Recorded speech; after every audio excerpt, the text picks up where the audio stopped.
오늘은 그리스의 속죄 두 번째 시간입니다. 속죄의 특성, 속죄의 범위, 속죄의 효과에 대해서 함께 살펴보도록 하겠습니다.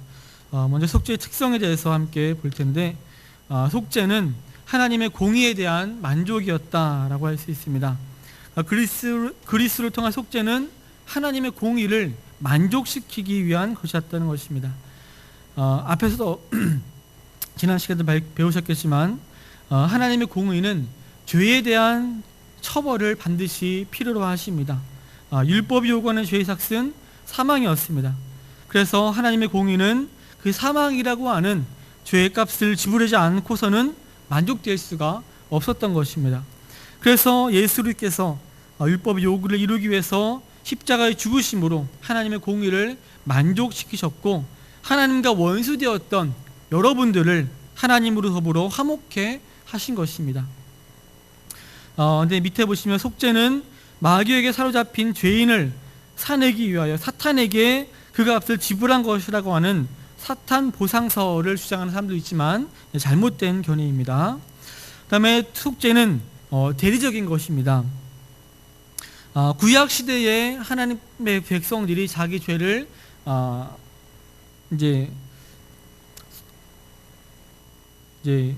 속하는 그런 방법이 뭐냐면 어린 양이나 다른 종의 짐승들을 대신 잡아서 피를 흘리는 것이었습니다. 그래서 매년 속죄일이 되면 대제사장은 2마리의 염소의 머리 위에 손을 얹고 이스라엘 민족을 그 짐승들과 동일시 했던 것입니다. 그래서 상징적으로 그 짐승들은 이스라엘의 죄를 짊어지고 그렇게 죄값을 받아야 했던 것입니다. 그런데 신약 시대에 와서는 하나님께서 그리스도로 하여금 십자가에서 우리의 죄값을 지게 하시고 우리에게 속죄를 제공하시기 위해서 우리 대신 그 예수님을 취하신 것입니다. 밑에 보시면 그리스도는 예수님께서 그렇게 십자가에서 죽으실 때에 억지로 그렇게 죽으신 것이 아니라 자원해서 순환을 기쁘게 받으셨습니다. 요한복음 10장 17절 18절 말씀 보시면 자기 목숨을 스스로 버리신다라고 이렇게 말씀을 하고 있습니다. 또 도살장의 양처럼 하나님 아버지의 명령에 곱게 순종하여서 그렇게 끌려가셨습니다. 다음에 속죄의 범위를 보시면 속죄의 효과가 미치는 범위가 어디까지이겠습니까? 로마 카톨릭과 알미니안 측은 그리스의 속죄를 우주적이며 보편적인 것이라고 주장을 하고 있습니다. 그래서 예수님은 만인을 위해서, 모든 사람들을 위해서 죽으셨고, 또 하나님은 사랑이 많은 분이시기 때문에 지구상의 모든 인류가 한 사람도 빠짐없이 구원받기를 원하신다는 것입니다. 만약에 이 인류 중에서 어떤 사람은 구원받고 어떤 사람은 구원받지 못한다면 예수님이 흘린 그 피가 얼마나 아깝겠냐라고 주장을 하면서 예수님이 모든 사람을 위해서 죽은 것이다라고 이렇게 주장을 하는 것이죠. 그 사람들의 주장을 들어보면 아주 그럴싸합니다. 하지만 그들의 주장은 인간의 얄팍한 동정심과 인본주의적인 논리로 하나님의 절대 주권을 도전하는 악한 행위라고 할 수가 있습니다. 왜냐하면 성경은 분명하게 제한 속죄를 말씀하고 있기 때문입니다. 그래서 그 다음 보시면 그리스의 속죄의 범위는 제한적이다라고 했습니다. 이 말은 예수님이 흘리신 피가 모든 사람을 구원하기에 부족하다라고 하는 뜻은 결코 아닙니다. 충분히 모든 사람을 구원할 수 있습니다. 하지만 하나님께서 예수님을 이 땅에 보내신 것은 모든 백성을 구원하기 위한 것이 아니라 택한 백성만을 구원하시기 위해서 예수님이 이 땅에 보내신 것입니다. 그러므로 예수님의 속죄는 제한적이다, 제한 속죄라고 말할 수가 있는 것입니다. 성경이 그런 그리스도의 제한 속죄를 말씀하고 있는데, 그 마지막 맨 밑에 말씀 보시면 이방인들이 듣고 기뻐하여 하나님의 말씀을 찬송하며 영생을 주시기로 작정된 자는 다 믿더라 라고 했습니다. 모두가 믿더라고 한 것이 아니라 영생 주시기로 작정된 자들만 이렇게 믿었던 것입니다. 자, 실제로 결과적으로 제한된 수의 사람들만이 예수 그리스도를 구주로 영접한 것으로 보아 그리스도의 속죄는 제한적인 것임을 알 수 있습니다. 만약에 정말 예수님이 모든 사람을 구원하기 위해서 죽으셨다면 지구상에 있는 모든 사람들이 다 구원받아야 됩니다. 근데 현실이 그렇습니까? 아니죠. 구원받는 사람도 있지만 믿지 않고 구원받지 못하고 죽는 사람들도 분명히 있습니다. 근데 정말 하나님의 목적이 모든 사람을 구원하는 것이 정말 목적이었다면 정말 모든 사람들 죽기 전에라도 어떻게 해서든지 복음을 듣게 하시고 또 믿음을 주셔서 구원하실 거 아닙니까? 그런데 그렇지 않다는 것입니다. 성경에서도 모든 사람이 구원받았다라고 말하지 않고 제한된 수의 사람들만이 구원받았다고 말씀하고 있고, 또 나머지 믿지 않는 사람들은 정죄를 받아서 지옥의 불못에 떨어진다라고 말씀을 하고 있습니다. 그러므로 그리스도 속죄는 제한적이라는 것을 우리가 알 수 있는 것입니다. 그 다음에 속죄의 효과를 보시면 4가지가 있는데, 첫째로 속죄는 죄인의 구원을 가능하게 했습니다. 죄인이 구원받을 수 있습니까? 없죠. 절대로 구원받을 수 없습니다. 하지만 예수님이 우리의 죄를 속죄해 주셨기 때문에 우리가 죄인이지만 구원받을 수가 있게 된 것입니다. 두 번째로 속죄는 죄인에게 칭의를 덧입혀서 양자됨과 영원한 기업의 권리를 얻게 하셨습니다.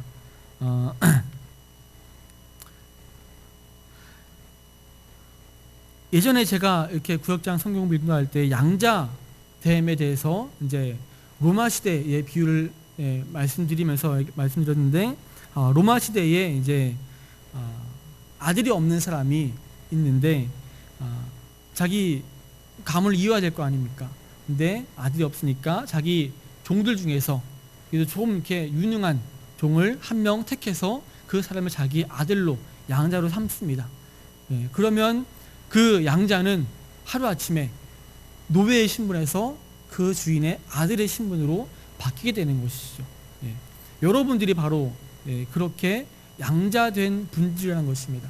전에는 노예와 같은 죄에 매여서 사망에 매여서 이렇게 살아가던 사람들이었지만 하나님께서 여러분들을 양자로 택해 주시고 양자 삼으셔서 또 그 다음에 그러니까 여러분들에게 그 아버지의 기업의 권리를 이어받게 하셨다는 것입니다. 얼마나 그 노예가 아들이 되었을, 양자가 되었을 때 얼마나 좋겠습니까? 그렇죠? 여러분들도 그렇게 종이었지만 이제는 양자가 되었다. 그래서 아버지의 기업을 여러분들도 이제 받을 수 있다 하는 것을 기억하시기를 바랍니다.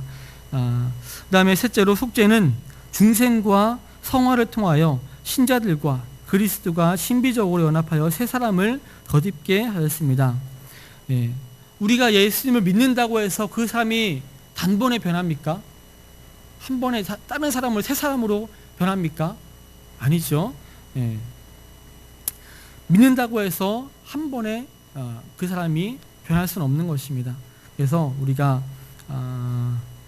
속죄를 통하여 예수 그리스도의 속죄를 통하여 우리가 새 사람이 되기는 하지만 성화의 과정에서는 우리의 노력이 필요한 것입니다. 여러분들이 노력하지 않으면 결코 성화될 수가 없습니다.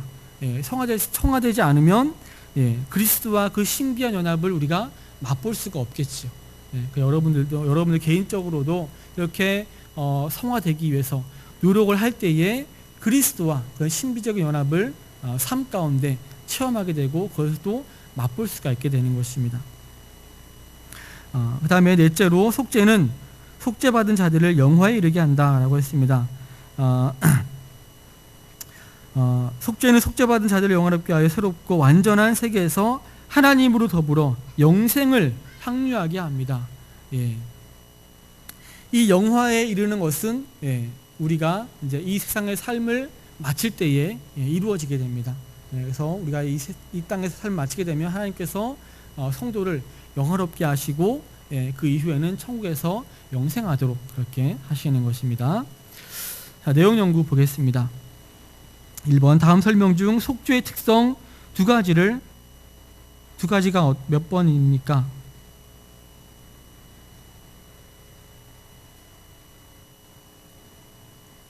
몇 번이죠? 예, 1번과 3번입니다. 예, 속죄는 하나님의 공의에 대한 만족이었고 속죄는 대리적인 것이었습니다. 2번 하나님의 공의를 만족시킨 속죄에 대한 설명 중 괄화원을 채우십시오. 하나님의 공의는 죄에 대한 처벌을 필요로 하셨고 율법이 요구하는 죄의 삭은 사망이었다. 그러므로 하나님의 공의는 사망이라고 하는 죄값을 지불하지 아니하고는 만족될 수 없었다. 그래서 그리스도께서는 율법의 요구를 이루기 위해 십자가에서 죽으심으로 하나님의 공의를 만족시키셨고 하나님과 원수되었던 우리를 하나님으로 더불어 화목해 하셨다. 이렇게 됩니다. 3번 문제 보시면 하나님께서 인간의 죄를 속하기 위하여 택하신 대리적 속죄 방법에는 어떤 것들이 있습니까? 예, 밑에 1번, 2번 나와 있는데 1번은 구약시대의 방법이고 2번은 신약시대의 방법이죠. 자, 4번 문제 보시면 속죄의 효과가 미치는 범위에 대해 맞는 것은 명표하십시오. 자, 1번 맞습니까? 틀렸죠.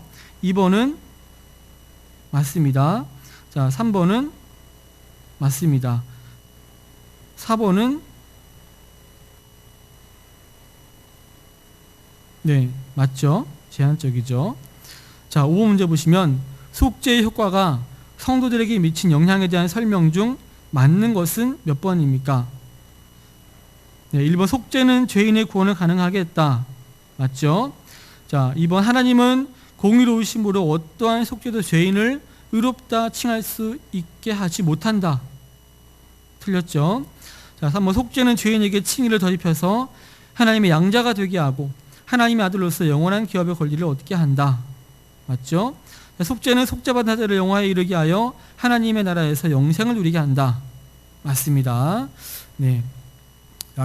구역 모임 하실 때 밑에 나와 있는 기도 제목, 하반기에 새로 임명된 직원들이 능력 주시는 자 안에서 귀한 사명을 넉넉히 감당할 수 있도록 위해서 기도해 주시고 또 여름 행사들을 위해서 기도해 주시기 바랍니다. 우리 대학부 SF 차기수양회와 또 기옥 119 여름 성경학교 중구동부 SF 차기수양회 대학 청년부 단기 선교 청년의 학위수양회 등 교회 여름 행사들을 위해서 기도해 주시기 바랍니다.